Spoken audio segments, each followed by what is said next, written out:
Do you know your medicine? Weed Maps and SC Laboratories bring you an educational series on the science of clean and safe cannabis. Today's cannabinoid profile is on Cannabidiol. Cannabidiol, or CBD for short, is the second most prominent compound found in the cannabis plant.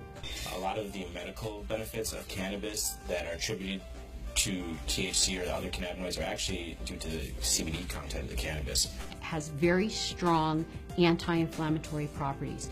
And not only does it help suppress inflammation, but there was a study that showed that it also helps the body to not make the chemical that causes inflammation. So it actually has somewhat of a preventive role. Cannabidiol has also been found to have anticonvulsant properties in that it can reduce the seizure threshold for a number of patients. I've had my own patients who have said that once they started using CBD-rich strains, they have found that they have had less episodes of their seizures. CBD is synthesized in the plant through the same pathways as THC, CBC. It starts out as geraniol pyrophosphate and alpha-tolic acid.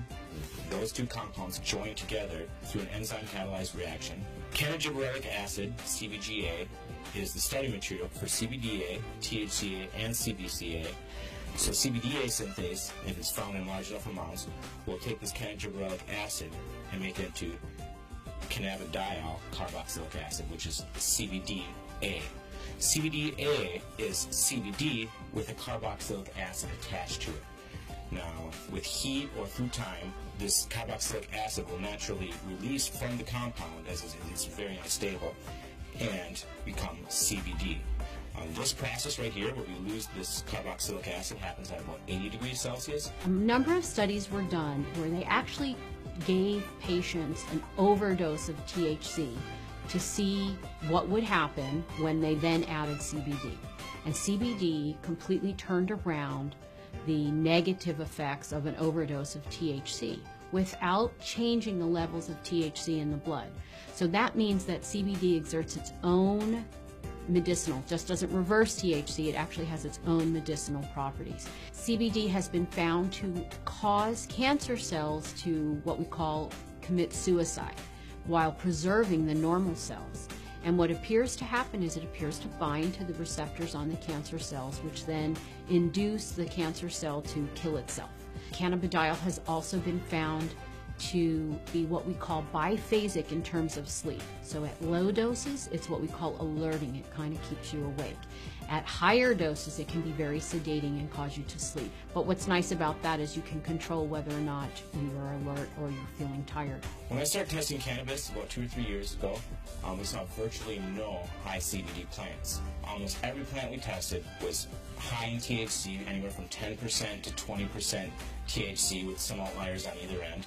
Some plants would have maybe 1% CBD at the max, 1.5% CBD at the max. Now that we've been testing for a while, we see anywhere from 8 to 15% CBD and maybe 5 or 6% THC in these strains. Some strains we get a 50-50 ratio. It can happen in all different ratios, but what it is it's a recessive gene in plants. So we have breeders have to actively go and try and breed this back into these plants and find these high THC plants that might have that high CBD gene locked away and bring them together and see what they find. And really the only way you can know if it's high CBDA is testing. With testing and growers or breeders having access to that knowledge base, we see them coming back and reversing some of the trends of the last 30, 40, 50 years and breeding the CBD back into the plants. Now, there have been a number of studies that have looked at cannabidiol, CBD, exerting a protective property to damaged neurons. And it appears that in the studies, CBD protects the nerves by inhibiting the process by which nerves are damaged. CBD has also been shown to protect against brain injury. When patients or lab animals have had a brain injury, CBD appears to protect the brain from damage that occurred to the nerve cells. The studies have shown that it can actually fight MRSA, which is methicillin-resistant Staph aureus, a notorious bug that is resistant to a number of antibiotics.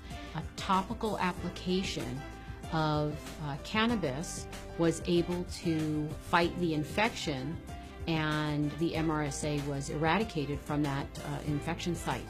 SC Labs tests for CBD with a high-performance liquid chromatograph, also known as an HPLC. There's two different ways you can test for cannabinoids. It's either with an HPLC or with a GC. If you hear someone testing with other methods, it's probably not a scientifically validated method. But with the problem with the GC is that GC uses heat to test for these cannabinoids. And as I said earlier, all the acidic cannabinoids are very sensitive to heat. So the GC can give you no information about the acidic cannabinoids. It can only tell you about the non-acidic cannabinoids. The heat is decomposing these compounds. It's definitely decarboxylating all of them. And you're trying to measure it as these compounds are in a state of flux. And that's just, it's kind of fuzzy. So we use the HPLC because it keeps the cannabinoids in their natural state. They're in their liquid state. There's no alteration. There's no heat or anything like that happening. And so we get a much more accurate and a much more realistic picture of what's actually in the sample that we're testing.